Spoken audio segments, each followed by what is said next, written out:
recording of your Professor Stacks, talking about the letter from Birmingham jail. A couple things. First, you might hear a little humming. The apartment next to mine is doing something. I think they're doing their laundry, and so you're going to hear that humming. There's nothing I can do about it, so just get over it. That's it, really. So what I'm going to do is I'm going to go over the document, and I'm going to talk about all the different things in the document. I'm going to assume that you've read this, so you should read this. If you haven't read this yet, stop this and go read it. If you don't read this, you won't do well on your assignments. You can't just watch this video. You gotta read it thoroughly. Okay, so read it, come back, and then watch this video. All right, so I'm going to assume you read it. So first, we have to actually talk about the original document that King referred to. So this is the document, the 8 clergymen that wrote a letter to Dr. King. So I'm not going to read the whole thing, but I'll just read the beginning of it. This is in Blackboard, so you can go over this. I suggest you go over this first, but they say, we, the undersigned clergymen, are among those who in January issued an appeal for law and order and common sense in dealing with racial problems in Alabama. We expressed understanding that honest convictions in racial matters could properly be pursued in the courts, but urged that decisions of those courts should be, in the meantime, be peacefully obeyed. So what the clergymen are trying to do here is tell King, hey, your protests are violent. Stop. So King's protests weren't violent. He and his supporters were not violent. They believed in non-violent direct action, which we'll talk about in a little bit. But their protests did cause them to get arrested. They did cause them some issues there. So when you're doing a non-violent protest, you want to elicit a reaction. You want people to react. Okay. And so what the clergymen were upset about was that King was eliciting a reaction, that he was causing police action, that he was causing unrest. And that's what the clergyman was saying here. So if you look down in the document, it says here, just as we formally point out that hatred and violence has no such distinction in our religious and political traditions, we also point out that such actions as incite to hatred and violence, however technically peaceful those actions may be. So they say that King's actions are peaceful, have not contributed to the resolution of our local problems. We do not believe that these days of new hope are days when extreme measures are justified. So extreme measures. So what King was doing, they were protesting. So how the protests looked. They would go out into the streets and they refused to move, or they marched every day, or they did not listen to police officers. And so that activity over and over and over again was causing unrest in Baltimore. That's what they were saying here. And so here the clergymen say, we further strongly urge our Negro community. Let's just pause here. The word Negro was a term used to reference African Americans or black people in the 1950s and 60s. No one says that anymore, so you don't want to go around calling people Negroes. It's not offensive as much as it might be offensive. So anyway, he says here, when rights are constantly denied, a cause should be pressed in the courts and negotiations among local leaders and not in the streets. So what the clergyman wanted was for Dr. King to use the courts, not the streets, right? So you don't. It's set up here like you have either two options. You either use the courts to elicit change, or you use the streets to elicit change, which means you go out and protest. That's not necessarily true. You can do both at the same time, but in this context, the clergyman said, "Hey, you should use the courts, not the streets." So, let me see here. Let's look at King's response. So, if you have already watched all this, I'm sorry, not watched all this. If you read the document, you understand that the document that I gave you guys is annotated. So, what we're going to do is just go over the most important parts. The annotation does have my notes, so kind of keep that in mind. You can click on it and see my notes and all that stuff. So if you're confused by the documents, just click on these kind of notes, and it's pretty dense. I spent some time on this, so just keep that in mind. All right, let's look at the very first paragraph here.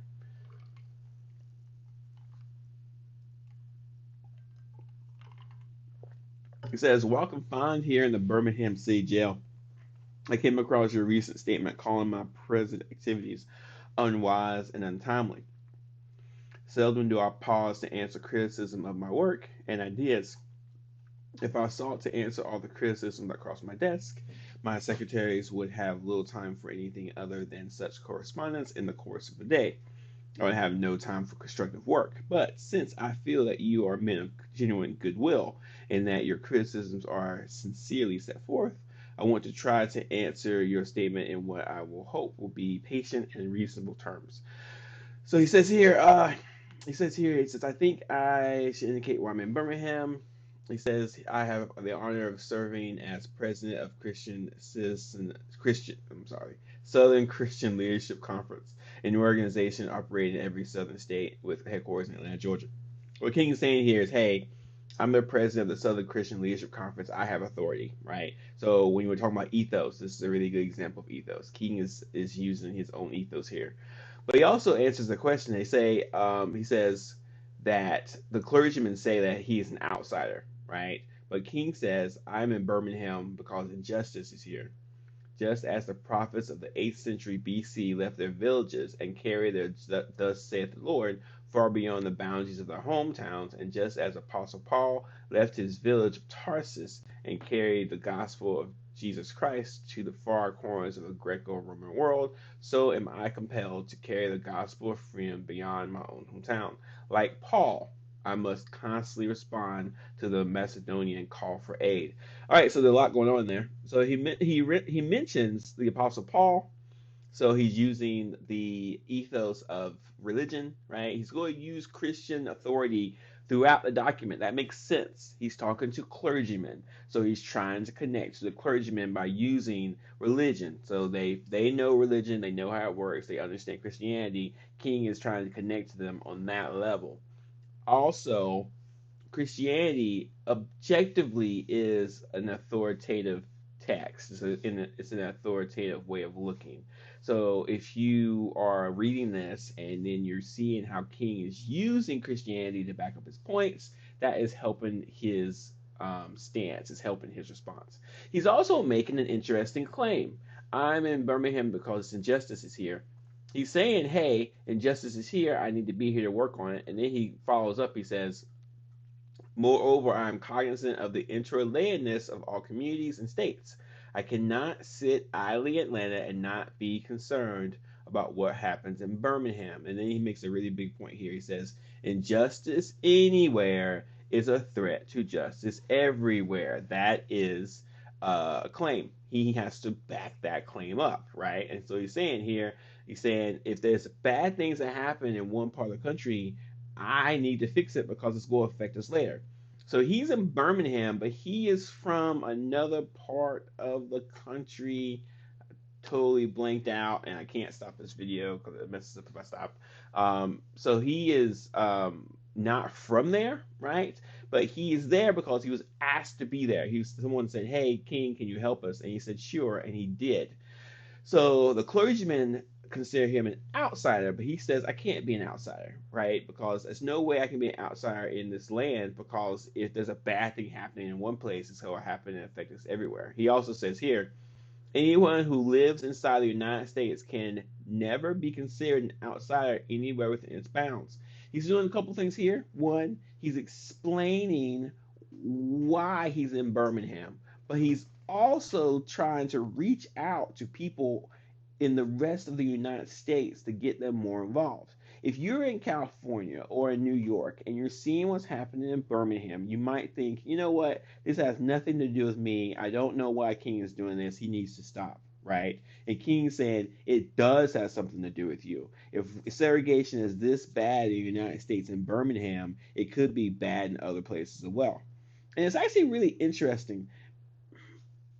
I don't understand how someone in Seattle or Montana could see how the state, local, and federal governments treated African Americans then and think they can't do that to us, right? If the federal government can segregate African Americans legally, then they could do that to anyone. It just depends who when they want to do it, right? And so King doesn't make that statement, that level of statement, but it's interesting when I'm thinking about this now. King's definitely trying to reach out to people to understand that segregation is a national problem. It's not just a Southern problem. All right, let's keep going. You go and hear me take a drink of my water. That's just how it's going to be.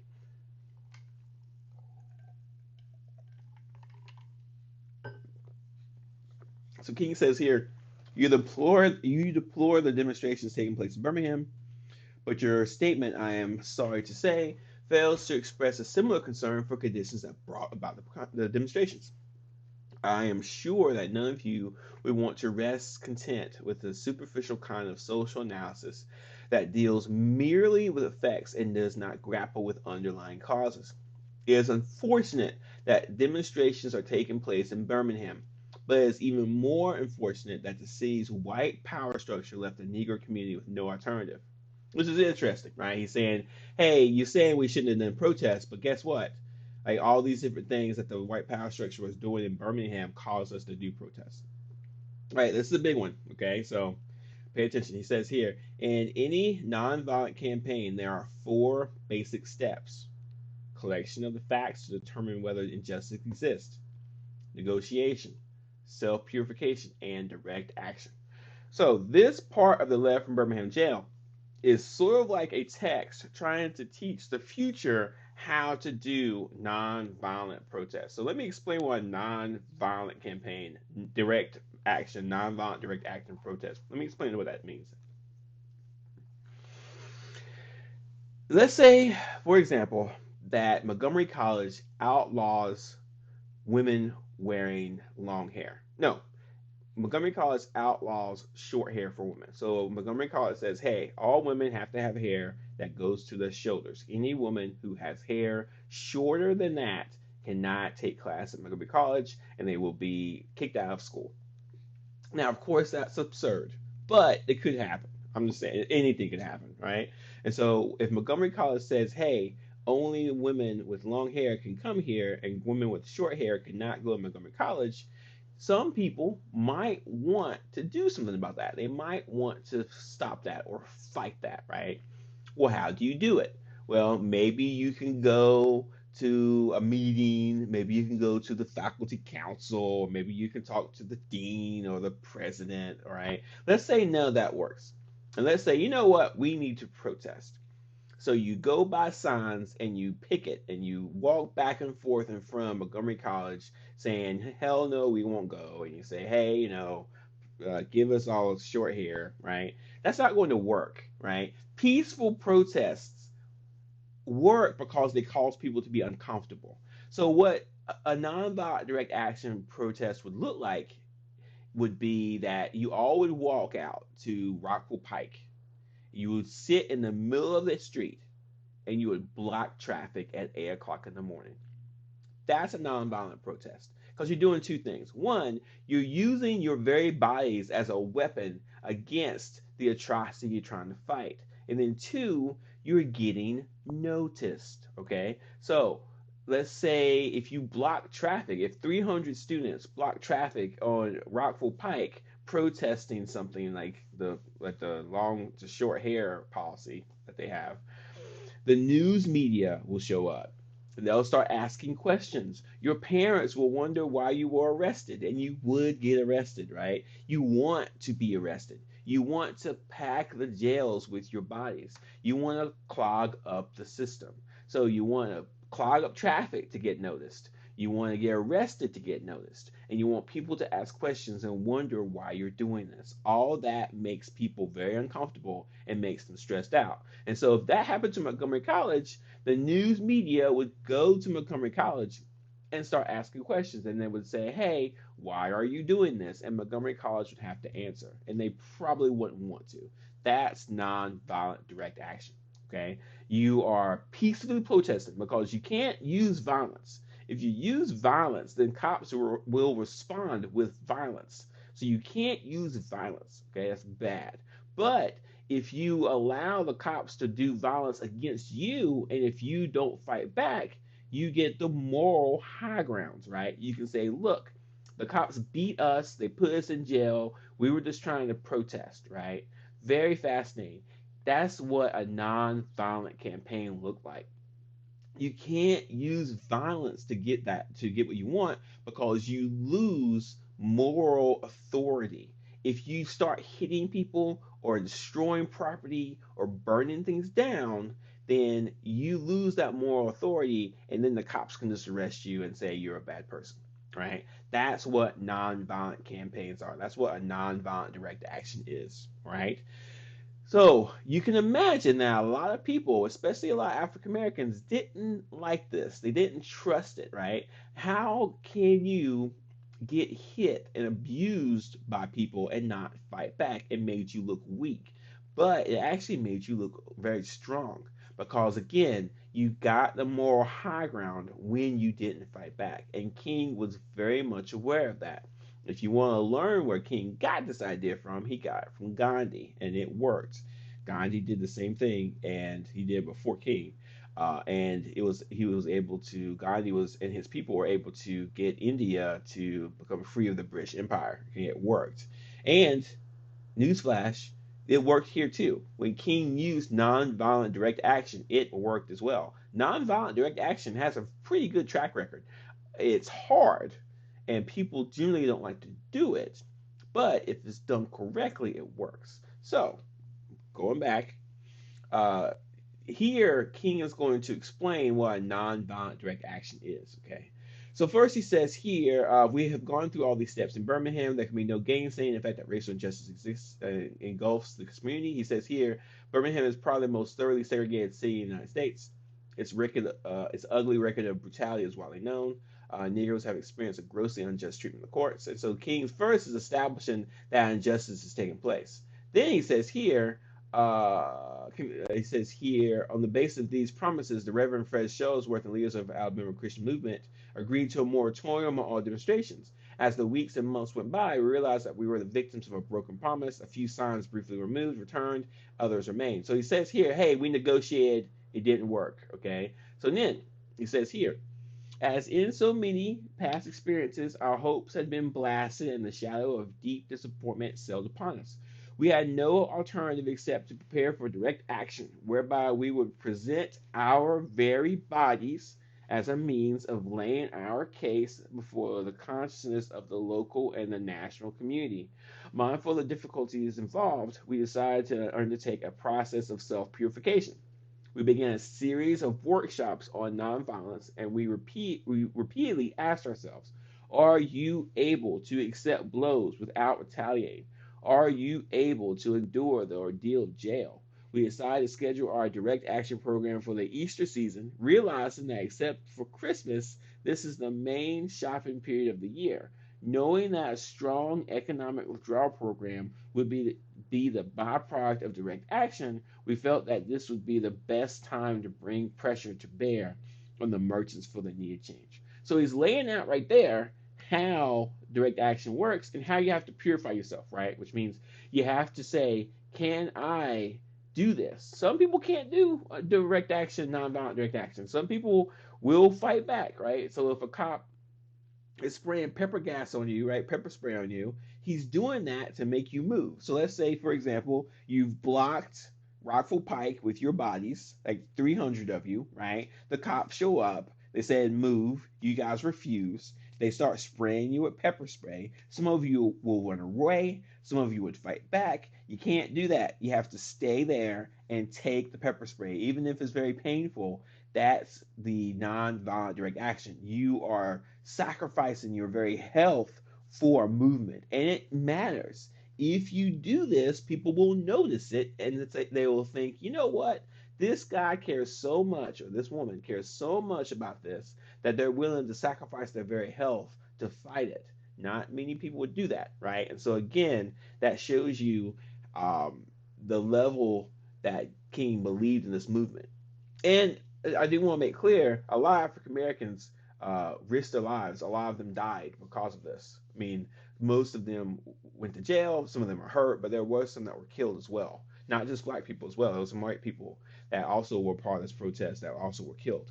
So it's risky, and you're putting yourself up for pain and punishment.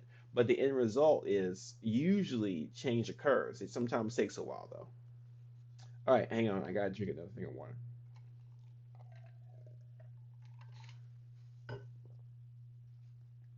All right, let's move on. So later on in the text, he says, you may well ask, why direct action? Why sit ins, marches, and so forth? Isn't negotiation a better path? And he says, you are quite right in calling for negotiation. Indeed, this is the very purpose of direct action. Nonviolent direct action seeks to create such a crisis and foster such a tension that a community which has constantly refused to negotiate is forced to confront the issue. It seeks to dramatize the issue that it can no longer be ignored. My citing the creation of tension as part of the work of the nonviolent resistor may sound rather shocking, but I must confess that I am not afraid of the word tension. I am earnestly opposed violent tension, but as a type of constructive, non-violent tension which is necessary for growth. And then he cites Socrates. So this is another example of ethos. Dr. King's going to throw out a lot of cool names in here. So he's got a lot of references to philosophers and religious leaders. So keep that in mind.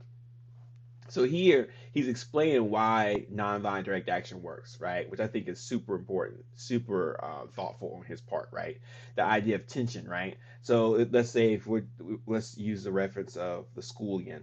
If the college refuses to change, right, then you cause enough tension and enough problems to force them to change, right? So again, that's what we're looking at. That's what you're trying to do with a nonviolent campaign. He also says here the purpose of our direct action program is to create a situation so crisis packed that will inevitably open the door to negotiation. I therefore concur with you in your call for negotiation. Too long has our beloved Southland been bogged down in a tragic effort to live in monologue rather than dialogue. I want to stop here and talk about King's writing. He's so good. This is so well written. If you haven't, or if you want to, this is his first draft. You wrote another draft, and it's in the book called Why We Can't Wait. And if you're interested in this kind of stuff, if you liked what we've talked about so far with Dr. King, the book Why We Can't Wait would be very interesting to you. All right, so I'm on page 3. As you can see, this is going to take a while. Okay, let's keep going.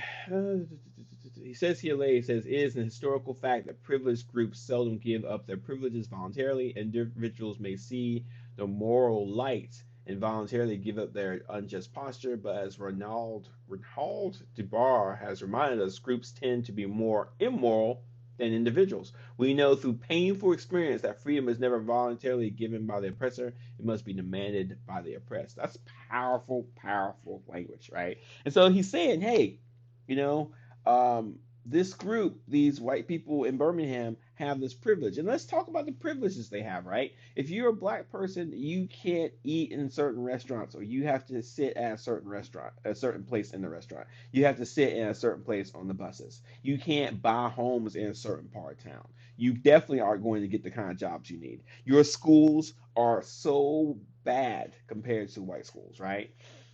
I don't think the white people in Birmingham back in the 50s and 60s thought it was a bad thing. It was just normal, right? When you're looking at slavery and when you're looking at how slavery affected our country, African Americans were always second class citizens, right? We were slaves first, and then we were freed, but then we had no money, and so then we blah blah blah blah blah blah, right? And so the white people in Birmingham, that was just how it was, right? They didn't think anything of it. They thought that was the system.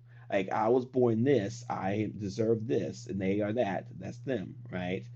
But like in retrospect, it seems so odd.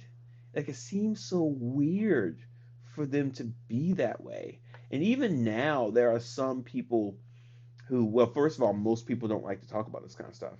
But it seems, it's even now, some people want to justify that or just think, well, that was then, we've moved past it. But I think it's important to understand it because we could easily get into a situation like that again. And you think, there's no way that could possibly happen. Oh, well, history does not believe you, right? There's been plenty of times where people have lost their rights and they had to fight back. We live in a time where we have lots of rights and we're doing pretty good, but there's still a lot more work to get done. All right, anyway. This section here This is probably the most emotional section. So if you're looking at pathos, this is probably the section that has the most pathos. King uses the N word, which I won't repeat here just because I don't want to. But he talks about how he says here, when you have to concoct an answer for for a 5-year-old son who is asking daddy, why do white people treat colored people so mean? And when you take a cross country drive and find it necessary to sleep night after night in the uncomfortable corners of your automobile because no motel will accept you. And he talks about his daughter. He says here, as you seek to explain to your 6-year old daughter why she can't go to a public amusement park that has been just been advertised on television, and see tears welling up in her eyes when she is told that Funtown is closed to colored children. Think about that. Funtown's closed to colored children. That's crazy, right? And so he says here, and see the ominous, I can't pronounce that word, clouds of inferiority beginning to form in her little mental sky. Like, what King is trying to do in this section here is to explain to not just people then, but people now, what was going on with segregation and race relations in the United States in 1963, right? And so he's able to explain all the different things that African Americans were dealing with in this paragraph. It's such a well written paragraph. It's using one sentence. It's actually grammatically incorrect. It's just one long sentence. The reason why it's one long sentence is because King wants you to read the whole thing without stopping. And so you feel exhausted, you feel tired when you read this. That's the effect that that run on sentence does. It's actually a very interesting writing technique, and it's very effective as well. And so this paragraph is a really powerful paragraph that helps you understand the pain and suffering that African Americans were going through. You, of course, you won't understand all of it, but you will understand some of it. And this document is just it's so good because it's trying to explain to you in a very detailed way all these different points. He's very patient. He's taking his time and he's trying to explain to you in all these different ways what's it like to be an African American in 1963 in Birmingham, Alabama, right? And so very good, very powerful. It is a good use of pathos. Well, I know I've said in my past lectures that you shouldn't use pathos in academic writing. This is not academic writing. This document is trying to push um, policies and laws in the United States. So he's not an academic in this regard. I don't think King would have used pathos in his academic writing. Maybe, I don't know. But it's King, so he can pretty much do what he wants. All right, let's keep going. So this is a pretty important point. It's probably one of the most important points. He says here, one may ask, how can you advocate breaking some laws and obeying others? The answer lies in the fact that there are two types of laws, just and unjust. I would be the first to advocate obeying just laws. One has not only a legal but a moral responsibility to obey just laws. Conversely, one has a moral responsibility to disobey unjust laws. I would argue with Saint Augustine that an unjust law is no law at all. All right, hang on, let me get some more.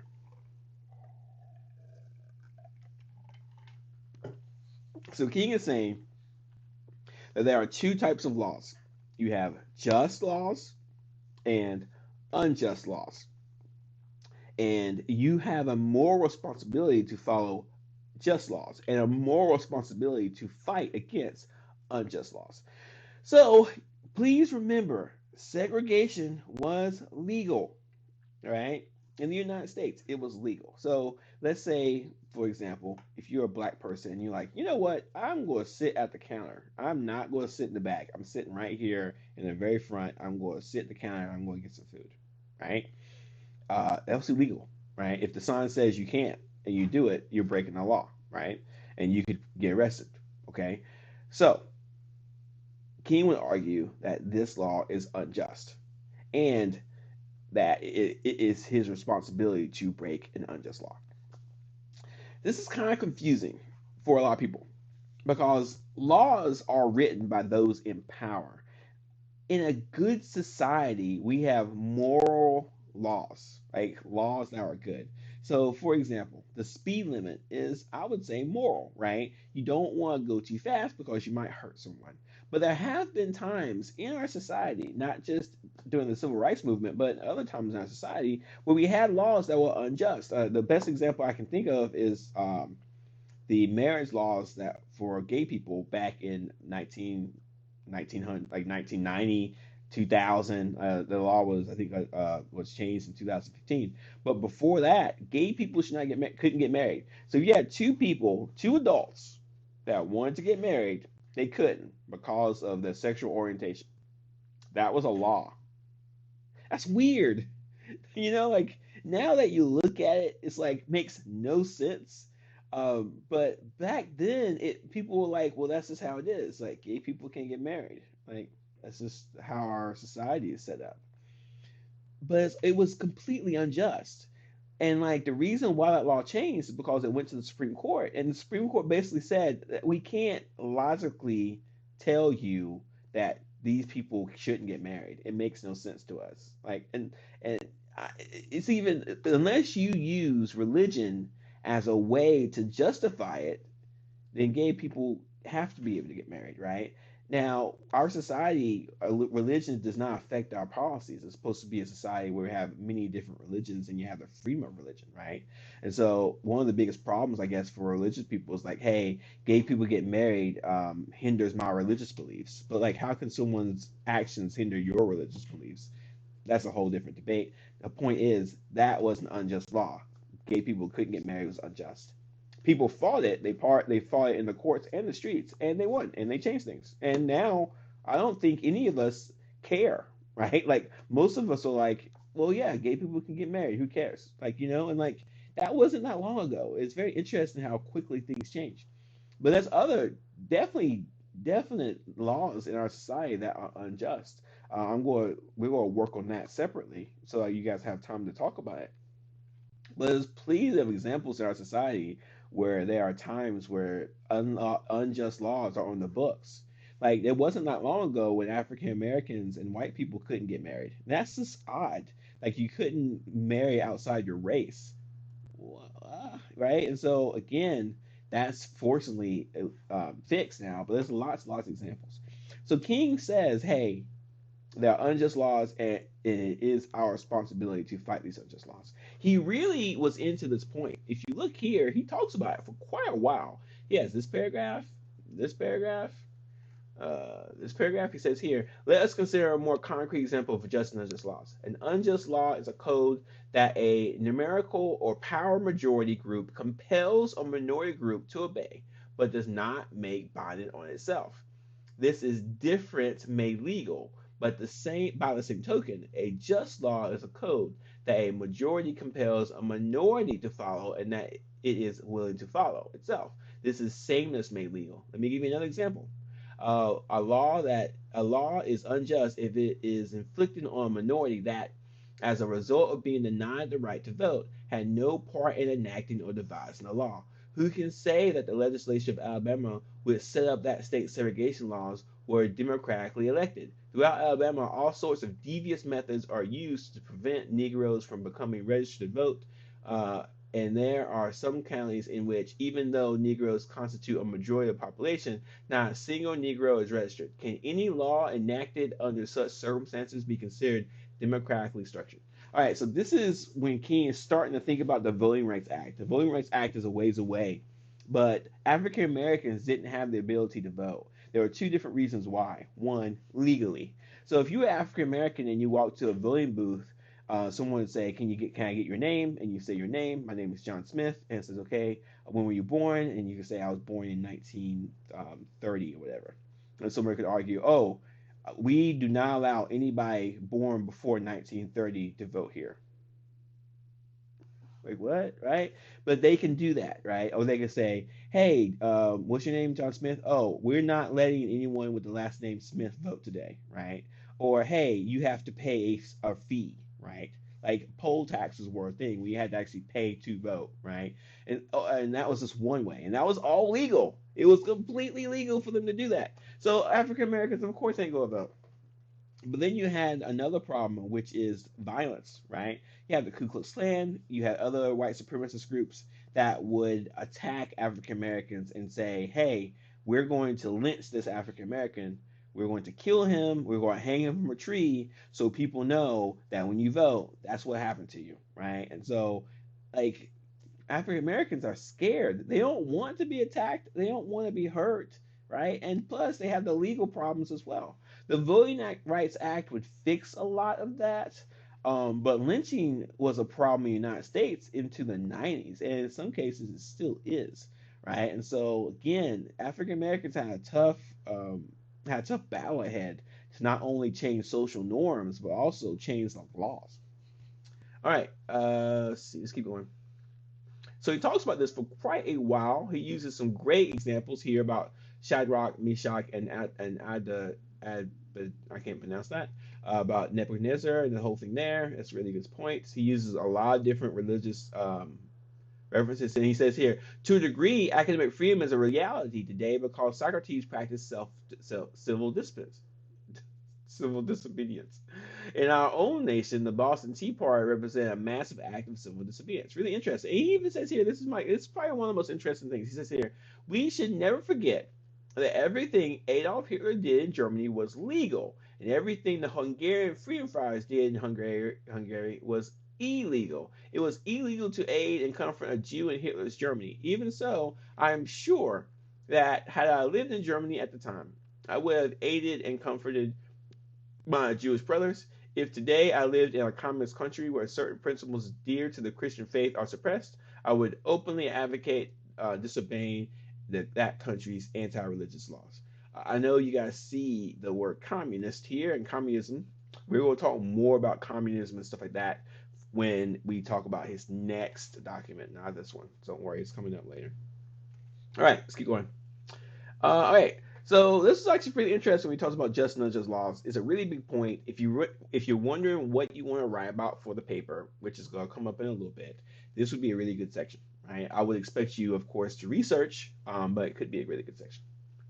His last main point he says here, he says, I must make two honest confessions to you, my Christian and Jewish brothers. First, I must confess that over the past few years, I have been gravely disappointed with the white moderate. I have almost reached the regrettable conclusion that the Negro's great stumbling block in this stride toward freedom is not the white citizens counselor or the Ku Klux Klaner, but the white moderate, who is more devoted to order than to justice, who prefers a negative peace, which is the absence of tension, to a positive peace, which is the absence of justice, who constantly says, I agree with you in the goal you seek, but I cannot agree with your words of direct action, who preternistically believes he can set the timetable for another man's freedom, who lives by a mythical concept of time, and who constantly advises the Negro to wait for a more convenient season.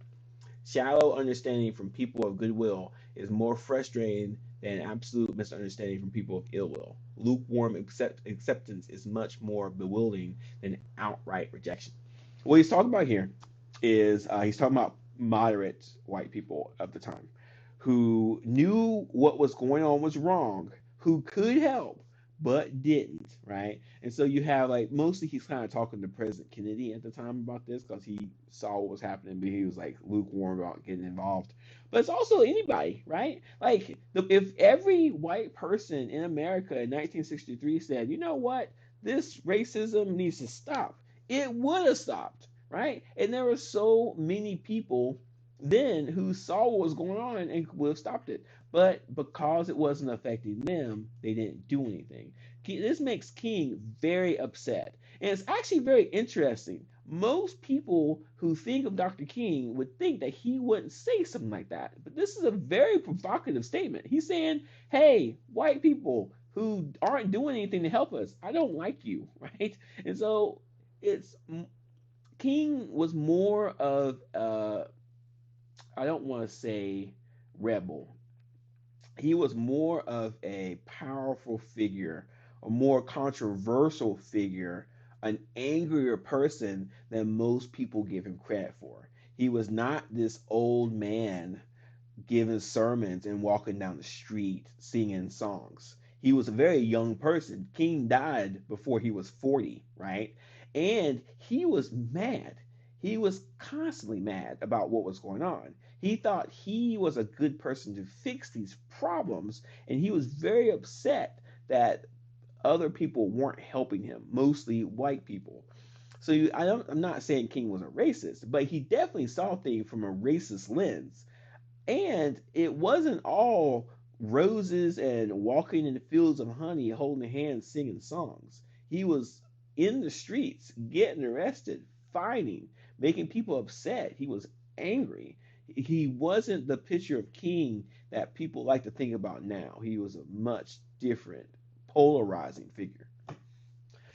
That is pretty much all the different points. He does say he has a reference about himself. He says here in a statement, you assert that our actions, even though peaceful, must be condemned because they precipitate violence.